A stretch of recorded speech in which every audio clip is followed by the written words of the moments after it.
I feel lonely. I know the time can move so slowly, and in the distance I hear voices.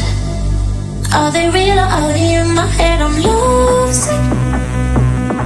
You got me lovesick, and I'm lovesick. You got me lovesick, and now I feel alive, feel alive, feel alive, feel alive, and now I feel alive.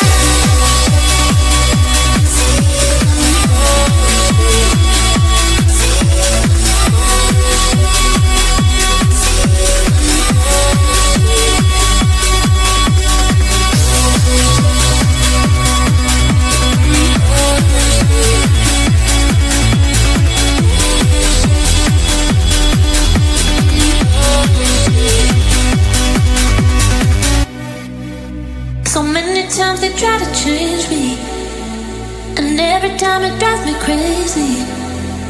And all the good times we had saved me. Are they real or are they in my head? I'm lovesick.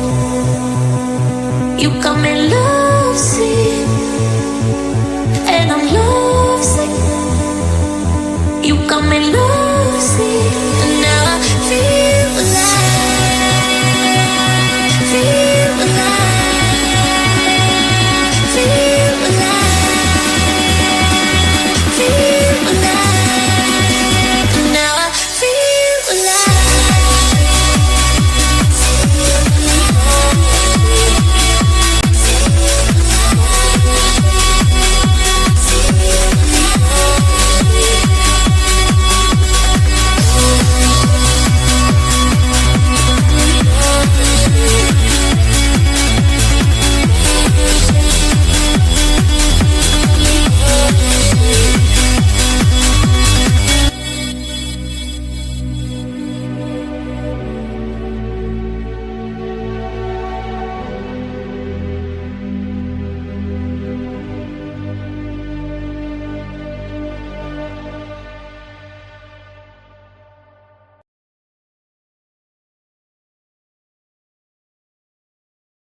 Hello and welcome back to the International IndyCar League here on the Velocity Online Racing channel. My name is Philip Ansell and I'm delighted to be joined in the commentary booth by Jaeden Innis and our very talented producer Julien Altena. The track cams that you'll be seeing throughout the race here are provided by trackcams22.com. And with that said, with some new voices in the commentary booth this weekend, we look forward to seeing if round 2 can bring us the same kind of excitement that we saw in round 1. And today we'll be heading to Nashville, Tennessee, the home of the Nashville Superspeedway, for 143 laps or 190.3 miles of close, hard racing. And with Nashville only being a 1.3 mile long oval, the slipstream may not be as prominent as we saw last time out in Pocono. But with that said, the track does have its fair few amounts of unique characteristics, notably that we'll be running on a concrete surface compared to an asphalt one, which may impact the way the drivers handle this one. And with that said, obviously, the drivers have just finished off their qualifying runs. So in the meantime, why don't you bring us up with a bit more information of the weather zoom? Or Jaeden? Of course. So obviously it's 20 degrees out, as you can see, 68 degrees Fahrenheit. On air, on track, same thing. Looking partly cloudy. No sort of weather coming into play in terms of rain, but it'll be interesting to see how things play out with the strategy. Yeah, obviously strategy. Last time out, we saw a fair few cautions being thrown there, but actually a lot of pit stops also being made under green flag racing, and with the grid having basically a similar type of size compared to last weekend, I would presume and hope that we will get a lot of green flag running this afternoon, as there was a little bit of contact we saw between a fair few of the drivers into the pits. But with that said, the drivers are now rolling out on the track for the formation lap here at Nashville. And your qualifying result is as follows. It's Toby Deck on pole position, and alongside him is Noah Gill on the front row with, actually on row 2 is Noah Gill again with Dan Eng alongside him. So we will just leave it at that. It's actually Toby Deck with Lowe in second. Gill lines up with Frankenfield on row 2, with Eng and West on row 3. Pollack and Crawley on row 4, with Bowles and Ford lining up on row 5.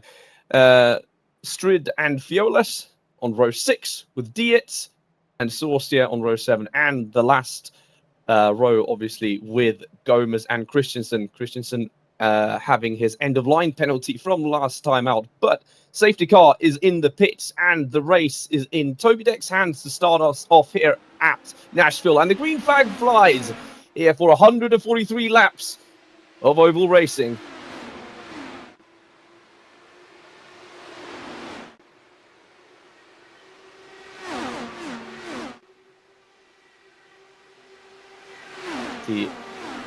Deck still in the lead for the moment as we head through 3 and 4, but it's actually lost the lead, already down to 3rd position now.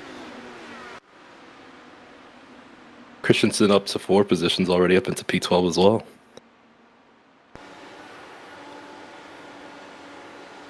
See a bit of the different lines as well from the drivers, trying to find the grip initially.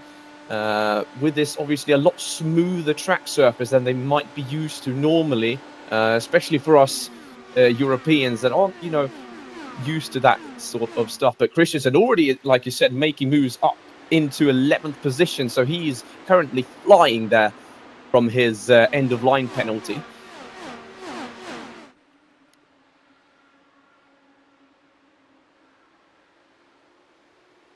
At the moment, though, it is Frankenfield who has taken the early advantage, but he is already under pressure from Gill, who's looking for a move perhaps around the outside of one, but stays behind for the moment, though.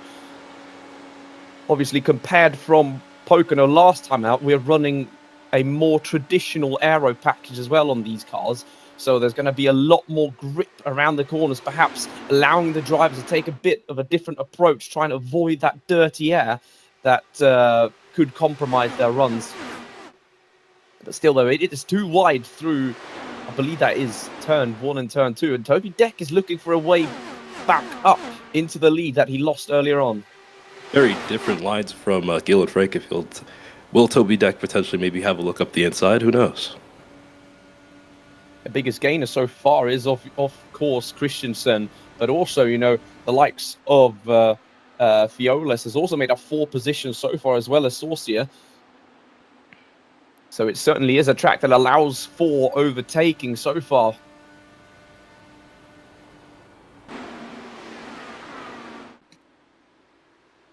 See, again, like you said, those different lines playing into effect. Some opting to stay a bit wider, maybe use a slipstream of the guy in front to try and close up a little bit into the corner. Save a bit of fuel, obviously, because the fuel tanks are reduced here as well as it was in round 1. So there's a lot of strategy also involved, especially if we can keep green flag racing for as long as possible.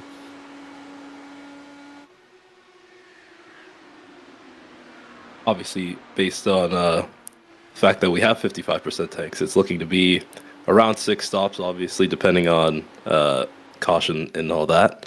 But it'll be interesting to see how they approach it. It seems for now they're pushing as hard as they can just to get a good position and see if everything mellows out first. Although the front of the field is sort of the same as it has been before. We see Lowe now on the outside line through 1 and 2. but he has a little bit of a gap to the front, and as well has a nice cover also behind. So obviously a lot of squabbling so far. So it's about, you know, finding your feet in this pack and trying to work your way forward as much as possible here. See if you can get a move around the outside of Potluck.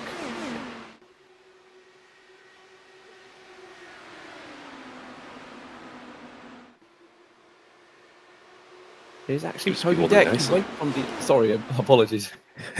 No, go ahead. I was just saying he seems to be holding it nicely. Everybody's very, very separated from each other with these much different lines. So it'll be interesting to see how the tire wear changes from each driver taking those separate lines. Fiola's now up 10 positions. Yeah, he's having an absolutely stonking start to this race. He's already looking for a potential way to move up to the front of the pack here. He's very close to the back of Frankenfield. He's going to try the outside line here.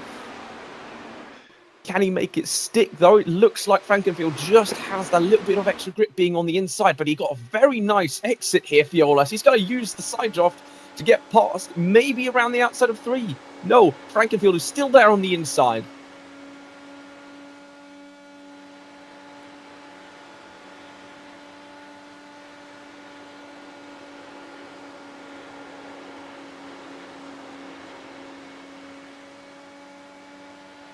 Extremely close between the both of these guys, but I think in the end, though, Fiolas has gotten the move past Frankenfield, and let's see how he'll be able to move forward in this race. Obviously up 11 positions from his qualifying start, so you know, he's certainly a man on the charge, but he's already under pressure from Frankenfield. Have a look at Christensen as well, up 11 now. He's up into P5. Someone will definitely see. Has a lot of pace, obviously starting last and being the winner from last race. He's the man to look out for. Yeah, I mean, the pack is extremely tight so far. I mean, literally 15 out of the 16 cars so far, all in one little pack. Dietz, I think, has had a bit of a mistake earlier or something that's allowed him to drop back a little. But if they keep squabbling like this, he'll be back to the pack in no time, I think. See, very close from Deck, who was further up in the field earlier on, has dropped back a little bit now, but, you know, there is absolutely nothing separating the top 10, and he's actually going to lose another position, I think, here to Crawley, who's got the move on the inside of 2. It'll be 5 to 10 more laps left on the first stint. It'll be interesting to see who wants to jump the gun first and see if they can get out of this traffic. Oh, absolutely. It is like... That's the thing with these like mid-sized ovals as well. I mean, you see perhaps a lot more backwards and forwards action on a track like Indianapolis, for example, where the slipstream is so, like, I wouldn't say overpowered, but it is extremely strong there. As we see Frankenfield now back up into first, and Fiolas has dropped down all the way to third. So there's absolutely nothing separating the drivers so far.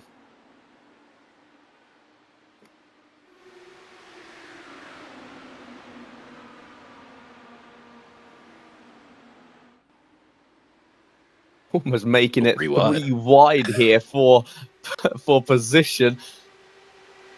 It just shows you how much this track allows for you know, close racing. I mean, this is absolutely nothing you will be able to see on a normal road course or in basically any other series. As we see Fiolas now challenging for the lead again on the outside.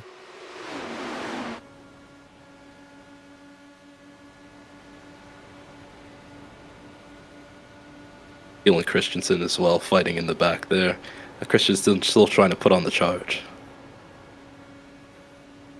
Yeah, no, Christensen was very consistent last race, and you know, as you said, the pit stops will start to happen. We'll start to see a bit of movements. Who is willing to work with who, and who's got the right strategy, I think is going to be a big factor in today's race, considering how tight everyone is.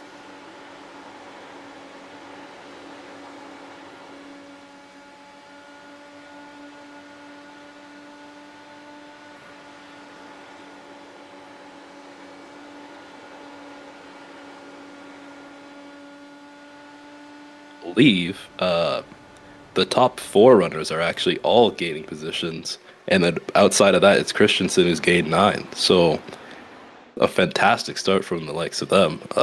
Obviously, that being said, we'll be seeing how it factors into the pit stops, but it's clear to see that they have the pace to gain that time in such a short window. So it'll be time to see if they could keep that up heading into the pit lane. And it's Saucier up into the lead as well, but Frankenfield wants to get that move back already on the inside. Saucier was, we were talking about Fiolas earlier in the race, gaining a lot of positions. Saucier, he's up 13 positions if he can stay this one around the outside of Frankenfield.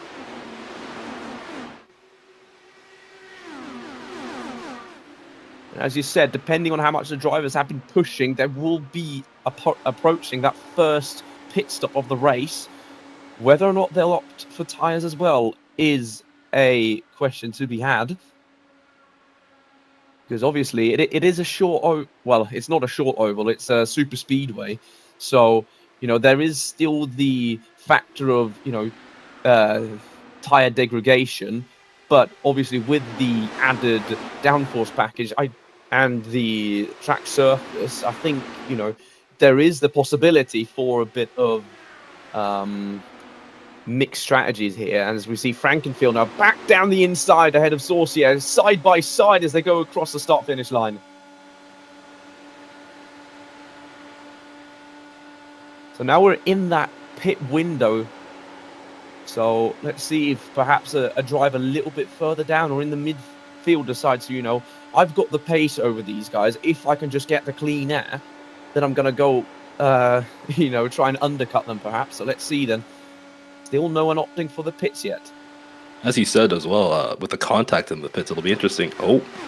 Yeah, that's Viola's actually in the pits. So I was incorrect with that one. Viola's now deciding to jump the gun early, get into the pits, see if he can jump the leaders that decide to stay out. As you said as well, though, with the contact in the pits, it'll be interesting to see who lets who through, since there's so much side-by-side action going on. That will definitely mean that people will be going side-by-side into the pit lane as well. Thought I saw some drivers drop down the field quite a bit, but I think there's actually been, unless that is the pits. Yeah, no, they've actually just gone into the pits now. So a couple drivers opting to follow the likes of Fiolas to try and get that pit early on.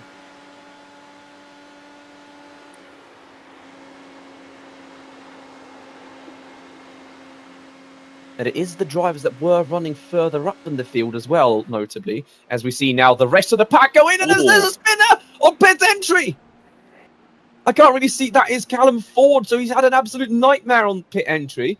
Can he get it back on pit road without, getting a penalty perhaps for an unsafe pit entry? So as we can see now, he approaches the back of deck, and I think he just, saw the closing distance to the driver in front and, got on the brakes a little too hot. And that's how quickly it can go.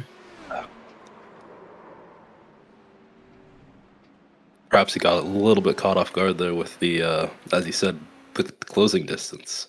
Thankfully, no one else got caught up in that. Yeah, I know, as you said, good avoiding action from the drivers behind as well to see that.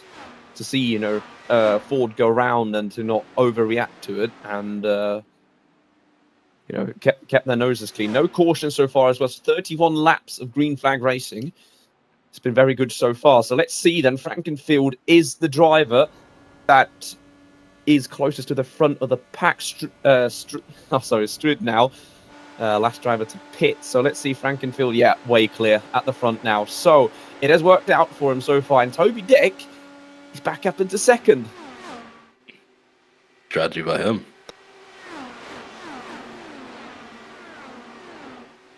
So with that earlier mistake as well from Ford, it has dropped him down the field to being actually lapped by Frankenfield already. So that's how quickly it can go here at Nashville.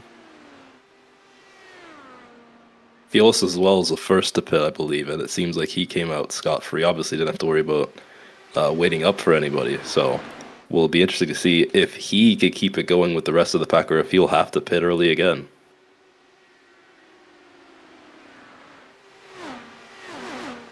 Yeah, so the stints were, as we expected, around 20 to 25 to 30 laps. So there is a little bit of leeway in strategy as well. I don't think we saw too many drivers go up on the jacks. If they did, then they'll have a massive tyre advantage. Now, perhaps a little bit of time lost, though, compared to the drivers that may only have taken fuel. But now we see the pack, after that first round of pit stops, they have spread out a little bit. It's still that top 6 within about the seconds gap of each other, but then there is that gap down to Strid, who was the last driver to pit. Fortunately, a couple of drivers are dropping down a lap or so, but as quickly as they can lose it, they can certainly gain it back.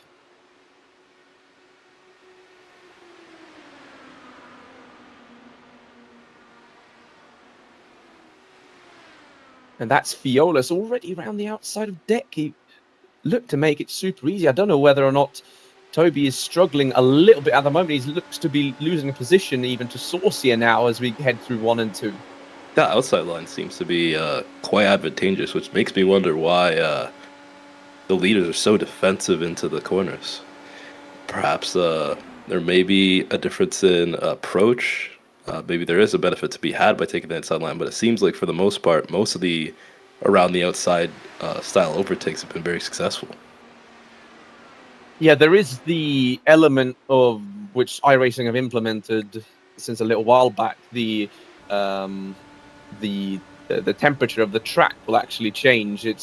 I don't really fully understand it yet, but it is to do with where the rubber is being laid down and that sort of stuff. The track temperature is going up a little bit, though, I think, from the start of the session. Where, 1 degree.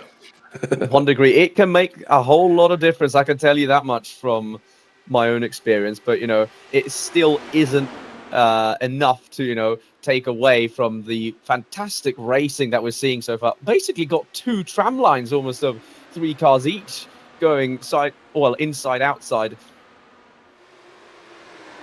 Now the charging pack shuffling. Oh, for sure. And the charging pack has certainly caught up now. Strid and Bowles, both of them now in this fight for the lead.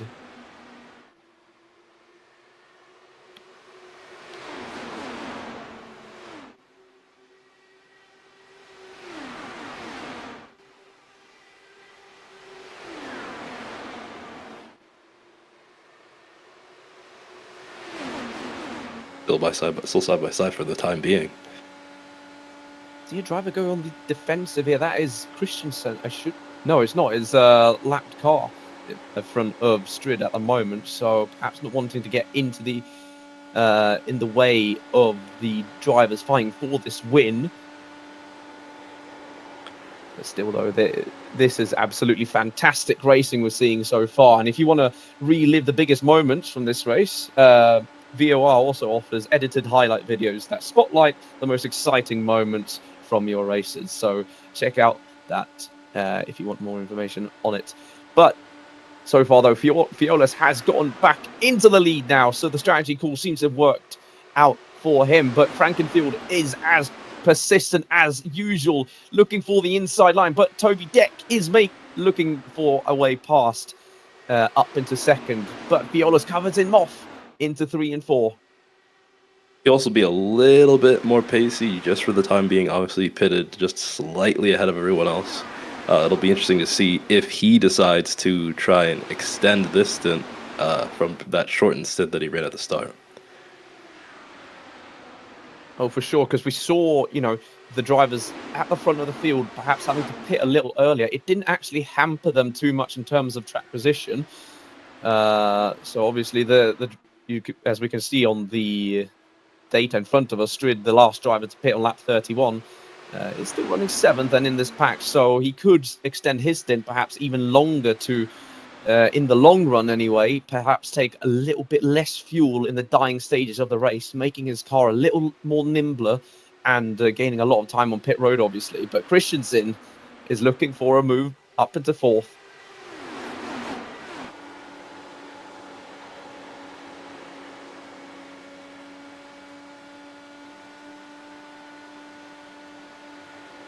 And again, though, the fight for the lead is going to be carrying on as well, with Frankenfield and Fiolas basically side by side. Toby Deck still hanging on there in third, maybe minding his time, saving a bit of fuel, saving a bit of tyre, trying to find a way past. Obviously, the racing has been super clean so far, and we hope that it continues. It would be an absolute treat for us if we can make this way, make this race without having a caution period. But, still got about a little less than 100 laps to go, so there's plenty of racing still to come.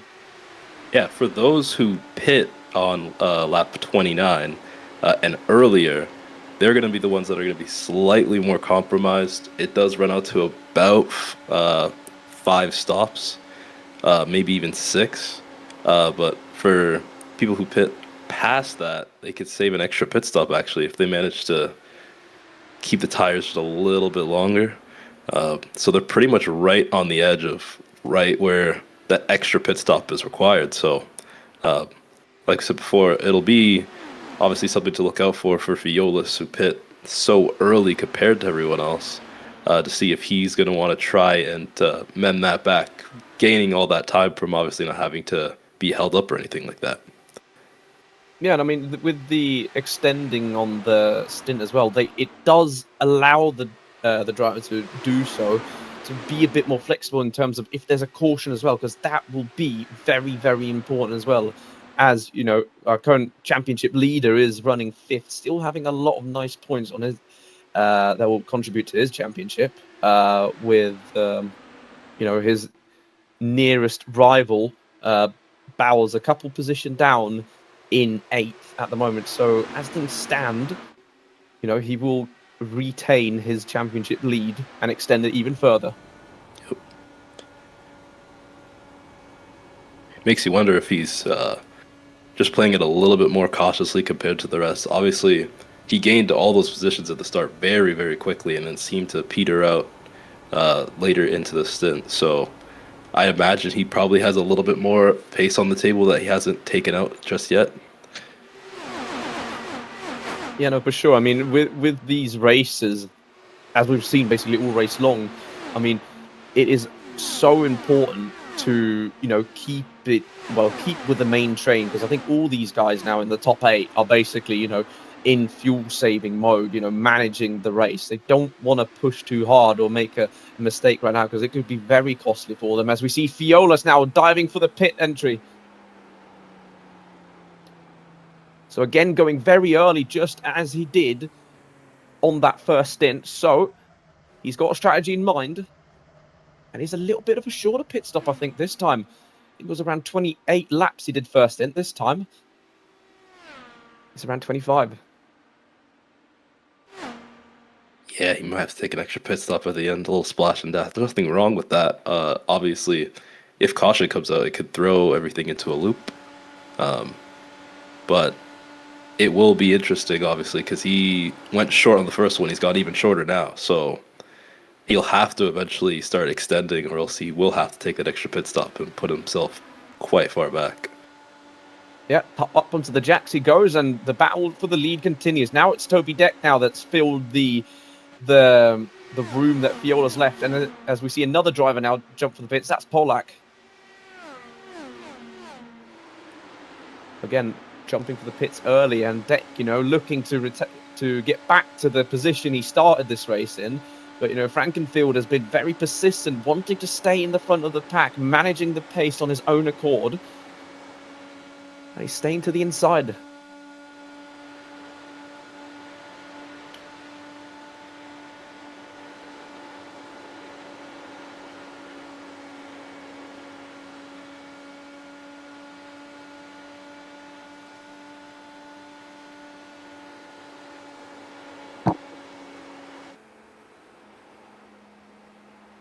And that is also Saucier now deciding to dive for the pits as well. So a couple drivers opting to go for the, the alternate strategy in that sense of jumping the gun early, trying to, get up a couple positions in the grid so far. But in the time they are doing it, they're also dropping a lap down and being in the risk of a caution. But here comes the race leader as well as the championship leader, both going into the pits. And Christensen gained a lot of time, I thought, there on pit entry. Huge. So obviously there's a bit of, difference there in perhaps, confidence on pit entry. You saw how, easy it is to make a little bit of a mistake and how costly it can be if you push it too hard. But Christensen certainly thinks that it's worth a risk. Yeah, something that I've noticed over the span of the race is just that there's a lot of overtaking going on, but the overtakes themselves have been quite easy in terms of the fact that they're not driving extremely close to each other. They're taking it very, very cautiously and very safe. So I suppose that's something to look out for later in the race. Potentially they'll be a little bit more closer, but for now it seems like everybody's in it for the long haul and trying to make their overtakes as clean as they possibly can. Yeah, so Strid now opting to go a little bit shorter than last time. We saw him extend past anyone else in the first stint, now only deciding to do a 28-lap stint instead of a 31. So not wanting to be hung up for dry too much. Maybe the tyres dropping off too much as well. The track is pretty cool, so it shouldn't be too hard on them, but maybe the fresh Firestone rubber is just that much better. So then let's see, Christensen now on the back of Frankenfield. So let's see, Deck has actually dropped down a little bit behind both Polak and Fiolas. And on the pit exit, here comes Strid now. He's going to rejoin somewhere in the midfield as well. So, and Christensen now is making the move for the race lead. But Frankenfield, as we've seen all race, basically opting for the inside line and has stayed in front for the moment. Question is, though, can Christensen find the grip around the outside of one? If he gets this move done, that's all 16 positions done from last all the way to first. It'll be an amazing performance from him. We're only just past the halfway point. Yeah, as you say that, as Violas is trying a very interesting line around the outside. He's got a very nice slingshot out onto the main straight. He's going to look for the move on Christensen as well. So, it doesn't mean matter in what your name is, where you are in the championship. It's so early doors, and Fiolas has made it stick around the outside. Wonderful.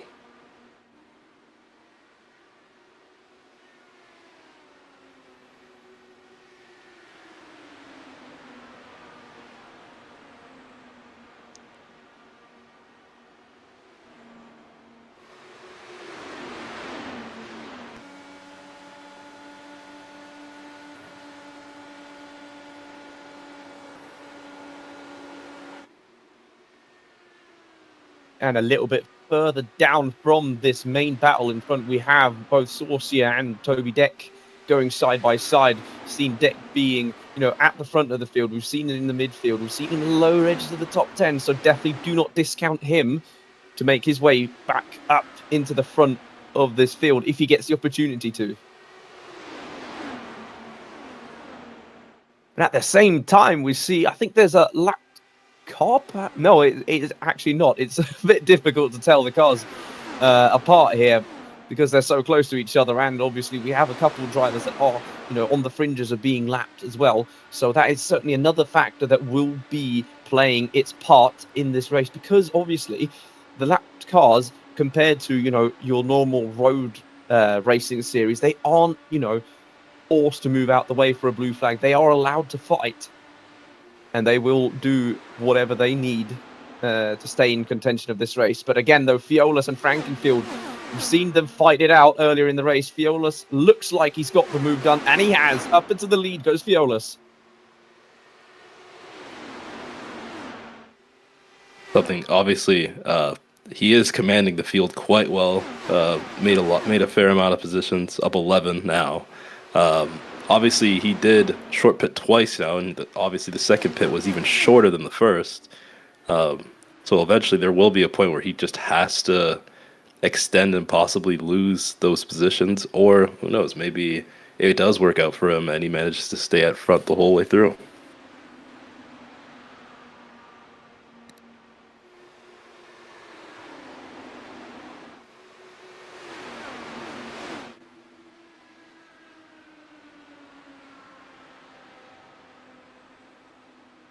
And again, as things have been for a long part in this race. We see the top 10 basically working all together, with West just a little bit further down. He is actually I believe he's the second most experienced driver in the International IndyCar League. So he's a driver that certainly knows how to, race around here. So definitely will expect to see him close up in the latter stages when he's got that toe. Yeah, If we come and back. obviously Fiolis is 17 laps on his stint, with Frankenfield being 12 and Christensen also being 12. So he is slightly more into that stint than the rest of them. And that margin has increased, obviously, from the last pit stop. So once again, it'll be a case of, can he just keep it going, keep the lead for a little bit longer, potentially gain all that extra, that void that he's just opened up from pitting so early. Do you think perhaps that's on Frankenfield's mind as well? That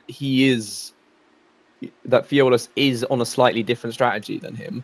I imagine it's something to definitely, at least if I were there, to keep in mind. Just because obviously, if the race leader is 5 laps ahead on the stint compared to you, there's no absolute necessity to get the move done. You know that he'll pit much earlier than you will, so it's more beneficial in that case to just stay behind him and try and keep the toe going and just stay as close to him as possible without trying to make a move and give him that toe instead, which would allow him to maintain pace.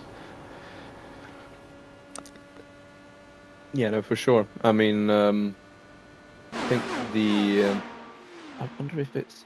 Yeah, no, as you said, I mean, the data is telling me correctly that, he is. Is he 20 laps on his stint? Yeah, he's 21 laps in on his 21, stint yeah. so far.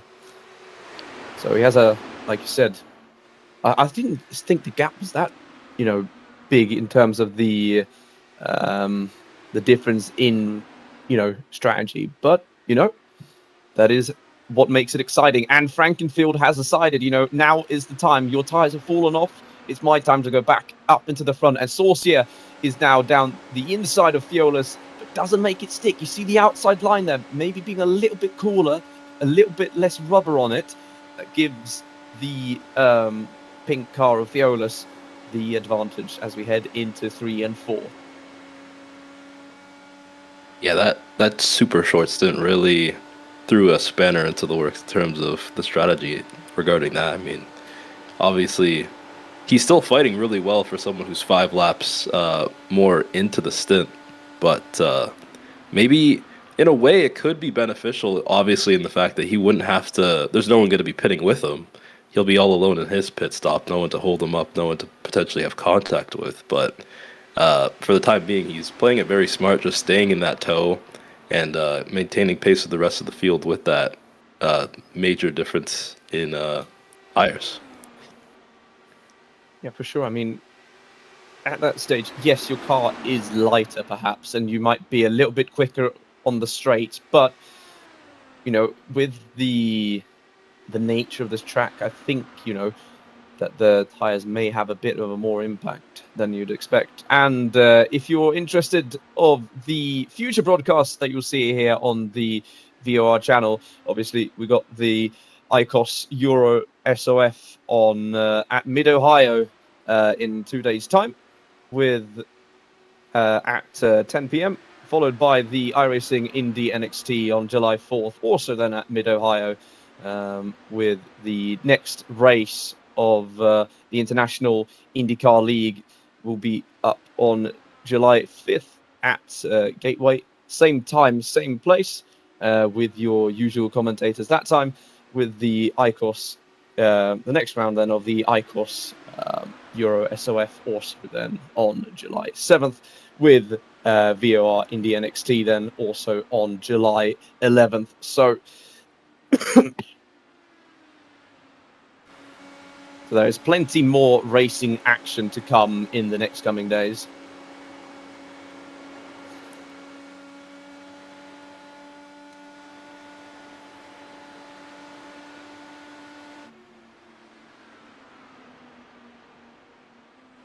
But back to the action then here at Nashville Motor Speedway, and the action definitely isn't going anywhere because Christensen is up into third, right behind Saucier, but basically all this, well, the entire top 8 actually separated by less than a second. Gillis also dipped into the pits, obviously, so I believe that actually was about an average stint. He took it decently far, but not quite as far as I was thinking he would. I think it was around 26 laps. So it seems like that extra pit stop will be on the cards for him at the very least. Yeah, and Pollack decides to go early now into the pits, deciding to not stay in that midfield pack and wants to try and jump the gun again. 27 lap stint, so we're a little bit longer than the lead drivers, but you know that's what makes it so interesting as well, because you know we won't know how this race will play out in the long run, and into the pits it also goes Eng. So again, a driver around that front fight as well, deciding to go a little bit early. We've seen, I mean, a mixture of, you know, these decisions going, you know, in benefit and obviously then in a negative sense of the drivers. Some jumping the gun, you know, getting a bit closer, further up into the front, and I think a lot of that time is being made on pit road. Yeah, I also think it's been very clean so far. No cautions out, which I imagine that if you're taking that kind of strategy where you're trying to short pit so early, you're kind of hoping that happens so you can potentially get that last pit stop in nice and easy. But unfortunately for them, it just haven't had any incidents so far. So for the time being, it seems like Frankenfield is a net P1 for the time being in terms of strategy. Yep, no, we shall see then. It depends on how much Fiolas now can do on his outlap. But into the pits goes Frankenfield, as you said, and Christensen follows him in. So let's see if, you know, who's got the better strategy. Is it Fiolas on the shorter stints, or is it, you know, the two drivers that have been, you know, very quick so far, Frankenfield and Christensen?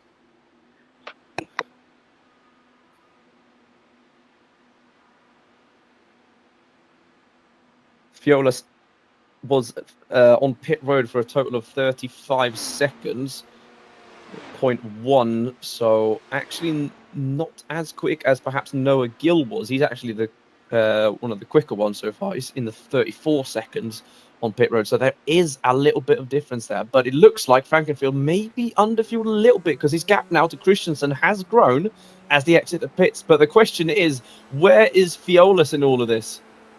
And he's actually lost it behind him! Hey, no.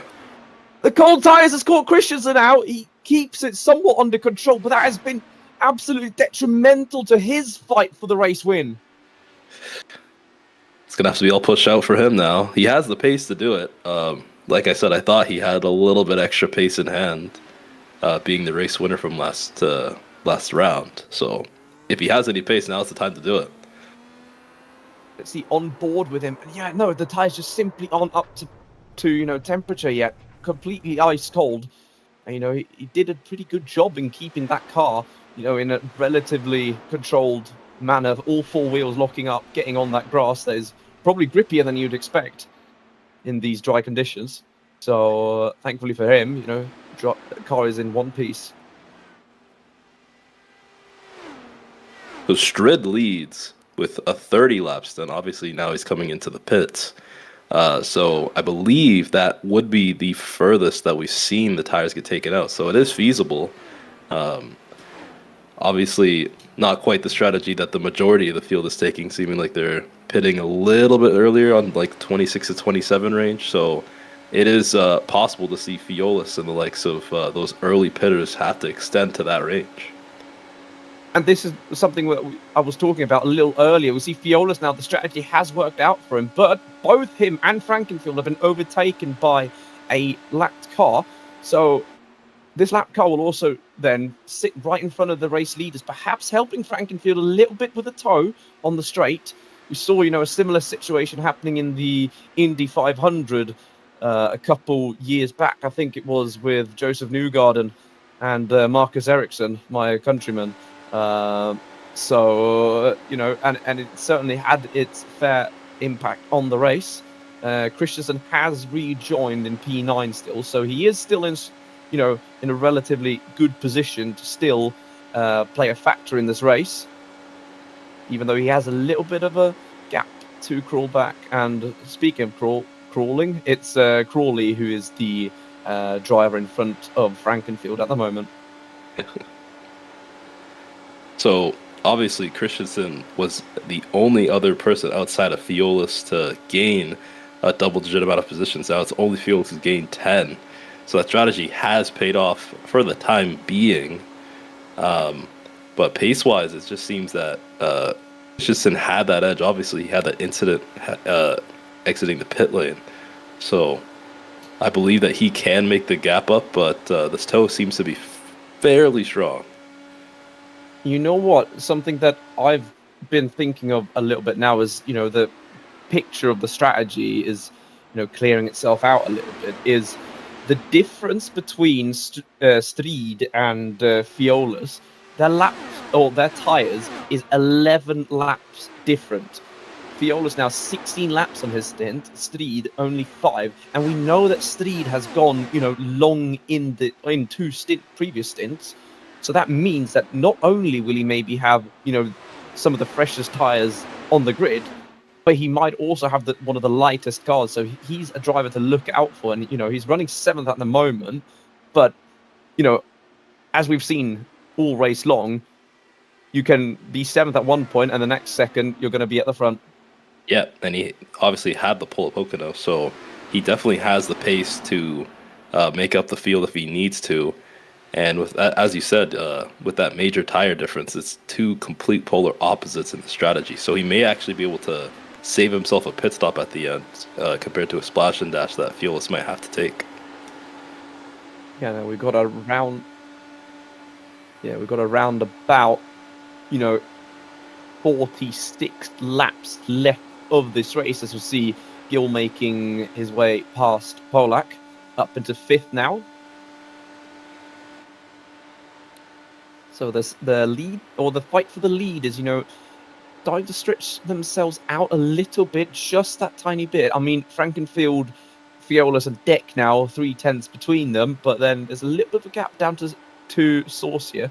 Don't think that's going to play too much of an impact. I think Saucier will catch up pretty quickly with, the added help, obviously, of the slipstream, but Christensen isn't catching as quickly as I would expect.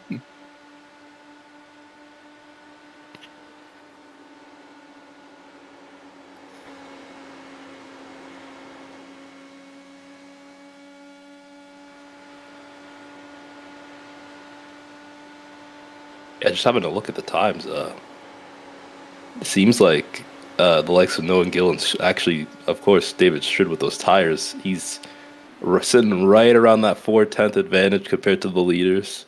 Leaders sitting around that 23.6 range. Strid sitting at that 23.0 range. So obviously there is a major difference to be had. Not factoring in, lap traffic and the likes of that, but there's clearly a pace difference to be had there, even without the toe that some of the likes of the other drivers would have. So it'll be interesting to see it, just comparing Fiola's first Strid strategy being on completely opposite ends of the table there.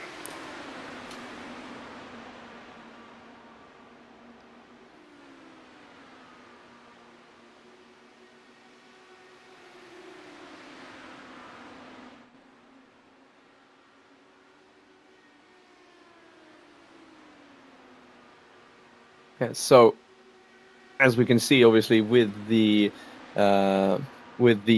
professional iRacing, the professional IndyCar styled overlay that VOR has provided us with, you can see that Frankenfield has led about 60 out of these 103 laps so far. So he has been the man to control the field this afternoon. But as we have seen it as well throughout the race, it can change very, very quickly. And I doubt that any of these drivers in this lead fight will think that they're happy sitting behind them.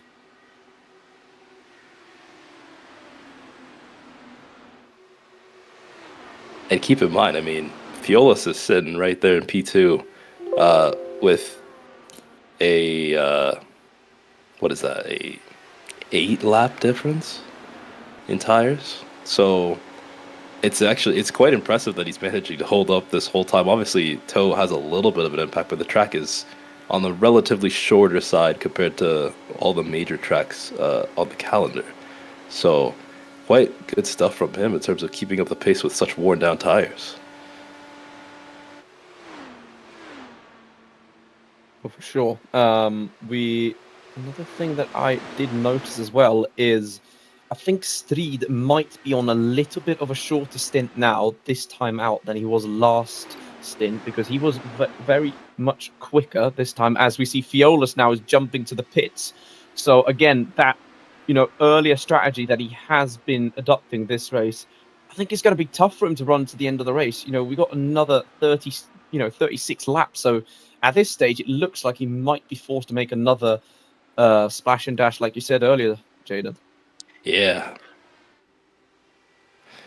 Looking like it'll be around that 7 to 10 lap hole that he has to find a way to patch in. I imagine he's hoping for some sort of caution just to get that time back. But as it stands, he'll have to push those tires a little bit further than we're seeing from the likes of Streed with the 30-lap stint he had. He'll have to push it to like 35 if he wants to keep the strategy on with the rest of the pack.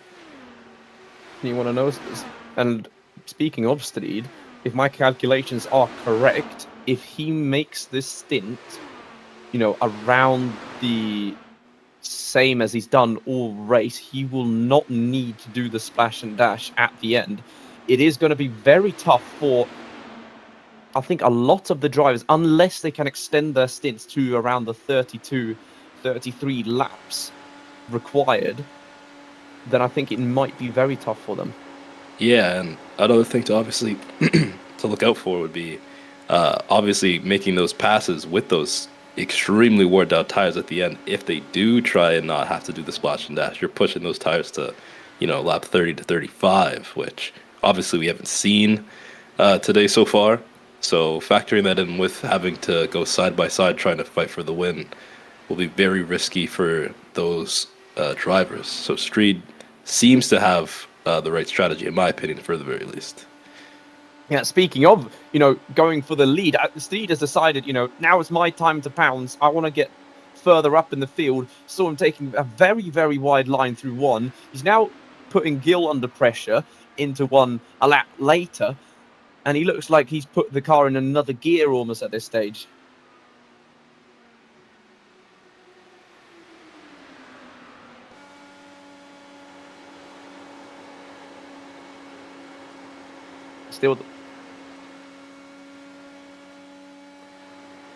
Still, though, it is Frankenfield at the front, and I mean, when we look at the stint, I mean, we're around that 26 laps now into their stint. It could be possible that even the guys at the very front of the field could potentially make it if they didn't underfuel too much this stint.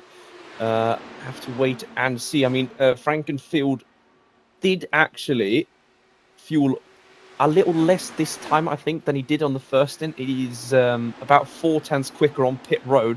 So either he was absolutely rapid there, or that number 015 car is running a little less fuel. Yeah, it's very, very much a polar opposite of strategies here, even across the whole grid. Obviously, they haven't fought off that much so far. More of a strategy battle than anything, to be honest. Obviously, at the beginning, we had a lot of overtakes, but now it seemed to mellow out quite a lot, and there's not a ton of action going on regarding side-by-side action. Just trying to keep it consistent with these final laps and see how the strategy plays out. I mean, that was interesting. We saw that into, 1 and 2 last lap. He's lifting off a lot now, Frankenfield. So has he realized now that he doesn't have the right amount of fuel, perhaps? But, on a different topic, though, he decides to go straight for the pits. So 28 laps to go. It should be enough for Frankenfield to not have the splash and dash. in the end, looked very safe on those last few laps. I wonder if he was nursing a bit of a problem there. Perhaps the tyres completely falling off, or realizing he didn't have enough fuel. So it's Toby Deck now that inherits the lead with... no, actually, it's Gill that has gone for the lead. Toby Deck has decided to dive for the pits, I believe, because he's losing a lot of time so far. So it's Gill from Streed.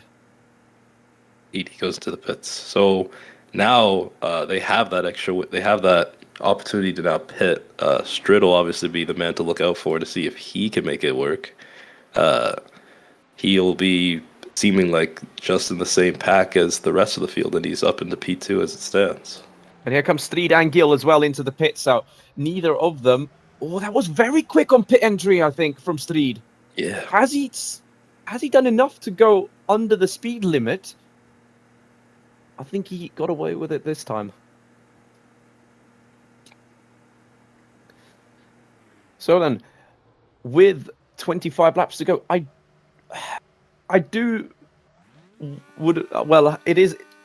it was very interesting to see, Fiolas go for the very aggressive strategy, boxing early. He is 11 laps into his stint at the moment, and he also was by far the slowest driver out of these bunch in the pits as well, fighting for the lead.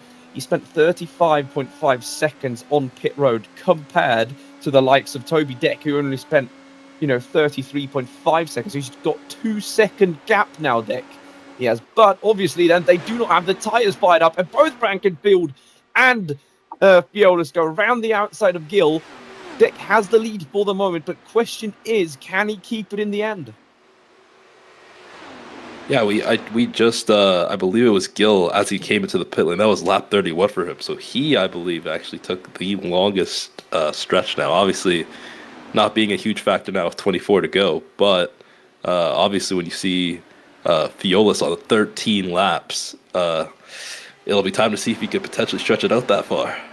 But through the lead again goes Frankenfield, so he wants to control this race as he's done basically all the way through it. Deck has to concede for the moment, but whether or not this is in Toby Deck's plan all along, we'll have to wait and see, because obviously, like you said, we got Fiolas right behind him. He needs to make another pit stop unless he can magically save, at least around 3-4 laps of fuel, I would say. And that's got, that's a big task, if you ask me, considering how close this pack has been. Yeah, I mean, that magical super long stint would be 37 laps. So if he can get it done, I mean, that's insane. But I can't imagine it'll be easy to do with how close the field has been all race long. So unfortunately for him, it seems like that strategy's not paid off. Yeah, I mean, we did say, at the start of the race, it would be fantastic if we can keep, green flag racing throughout the entire race. And, I mean, at this stage, it looks like we might actually be able to do it. As we see, actually, Fiolas dropping down a lot now. So he's actually decided to go into the pit straight away. So he has to concede that the strategy call wasn't on this time, unfortunately, for his part. So I think he's going to go a lap down here, unfortunately. So he will be out of the contention for the lead. But, back to the action at the front of the pack. A driver that we see now right on the back of them is Christiansen. So he's made up all of that time he lost from his pit exit excursion to now being in contention of taking a back-to-back victory here in the International IndyCar League. Yeah, they're calling that outside line for solid 5 laps. Just it'll be interesting to see, obviously, at the very end of the race. It seems like the outside move has been very effective, but potentially the inside move for the very last lap will be even more effective, with obviously there being so much tow going on behind. Taking that slightly offline might allow you to just keep that gap a little bit just up to the line. And if you want to get yourself the same broadcast package as you're seeing on your screen right now, the packages start as low as €50 an hour. And if you want to get more information, then contact velocityonlineracing@gmail.com to learn more information.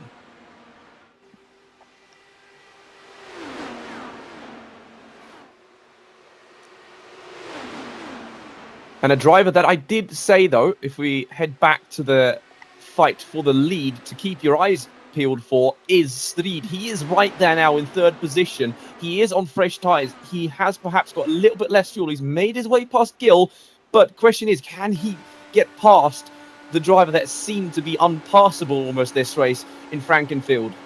He's also has the fastest lap as well, so clearly that tire advantage is really starting to kick in now. He's giving it all he's got. See if he can just make that move around the outside and potentially have the win. It's definitely in his hands, if anything. He's got the right strategy compared to the rest. See Toby Deck now around the outside of Frankenfield. Can he make the move stick, though, as we head through one? He has the advantage slightly, but you can see Frankenfield just gains that little bit of extra grip on the inside.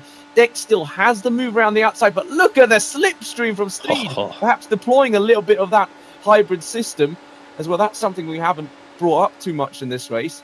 You know, the drivers still, well, they have the extra boost button with the Dallara IR18's hybrid that has been added pretty recently to iRacing to, of course, mimic the real-life IndyCar. They do not have any push to pass as they would have on a normal road course, but with that little bit of extra boost, it can help significantly, as we saw Strid close up to the leaders in front. Well, that's a countryman for you right there. That's your man to cheer for. No, we are unbiased, but it is nice to see that Swedish eSport is prevailing or doing a good job at the moment. As you know, as our P3 man is encountering a little bit of lap traffic, still staying out of the way as much as possible. It's actually our P2 man, Lowe, who's not had the race he would have wanted, unfortunately, and I think he's, you know, got Saucier right on the back of him. Don't think he wants to be too much involved in this race for the lead, but again, he doesn't have any obligation whatsoever to move out the way if it follows the official iRacing, the official IndyCar ruling on that. Richardson and Polak actually are both on just around that 20 lap range, so they're going to be going just about 31, 32 laps total. Obviously, Deck and Frankenfield are a little bit less than that, so they should be a little bit better on tires, but the fight is going to be coming with a lot of tire wear on their hands. We saw on the topic of tire wear there, I wonder if the outside line is to protect the tires a little bit more. It hasn't helped Strid whatsoever there, because he's actually lost a position now to Saucier, who's now up into third position. Deck holds the lead for the moment. Frankenfield looks to make a move on him, but he just cannot get past him. That inside line seems to be basically impossible to overtake on. See now, almost making contact as well. Saucier, Strid is going around the outside, but it looks like he just doesn't have the grip at the moment. Gill now up into fourth. Apologies. I imagine he might be holding off a little bit. I can't imagine that he just loses so much pace like that with the tire advantage he had. He had the faster laps earlier on in the stint, so I feel like he might be just waiting to see it play out before he makes that last-minute lunge. When it's so close between them! Frankenfield and Saucier almost collide there as they head onto the main straight, but Deck holds on to the position for the moment. Gill is now looking for a move around the outside, and Saucier almost runs into the back of Frankenfield as we go onto the back straight. So now the gloves are off. It's 6 laps to go. All the drivers, I think, down to perhaps Christensen. I think Christensen actually will make it as well, but there and Manuel Gomez, those are the drivers that are, you know, on the limit, but Gomez is a lap down, so then it's a dogfight between the top 7 for this race win, as Deck and Frankenfield are basically inseparable, and there's a bit of contact between them as they head into 3. Again, seeing that wide line from Strid, I don't know whether or not it works for him or not. Perhaps wanting to get out of that dirty air. 5 laps to go now here in round 2 of the International IndyCar League at Nashville. And it is Toby Deck that has the advantage for the moment. He has the track position over Frankenfield.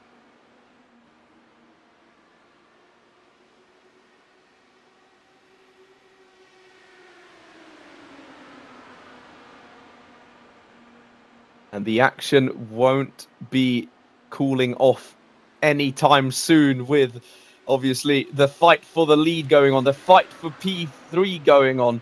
And, you know, they're almost 3 wide at one point as they head into 3, but it is Gil around the outside. Can he make the move stick or sauce yet? Doesn't look like it at the moment. Still, though, Dick just has the advantage on the inside. Saucier looking for a move around the outside of Frankenfield. I want to say Street might have the hybrid system in his hand. That might be why he's taking that slightly compromised line. But obviously, the fight's on. For sure, and you know, Frankenfield is looking around the outside, but just look at the grip Dick has. Defensive on the way, and there's almost contact at the cross line. 2 to go now. There's actually contact Dick on the inside. Frankenfield is crashing into the wall to Saucier as well. White flag is out. Check, the caution has not come out, and it is Gil who's actually gone up into the lead. So it has paid off, being a little bit more cautious in the end, and I think he's going to take victory here in round 2 of the International IndyCar League. It is Gil from Deck and Bowles at the flag. And it was Christensen, your championship leader, who has paid a big price in this, ending up down in P9. What a finish. Wow. Just at the very end, you just have to have a little bit of flair of dramatic.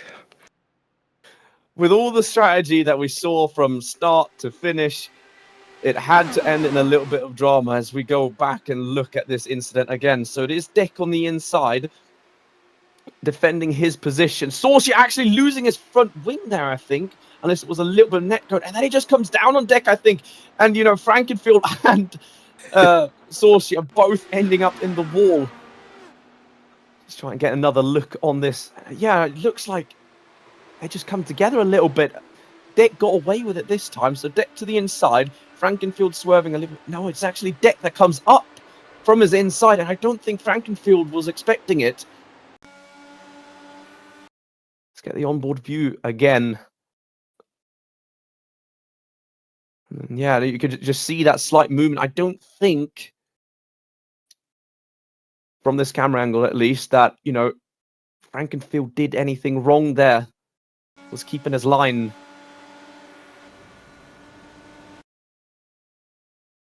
So that is certainly something that the stewards will have to look at after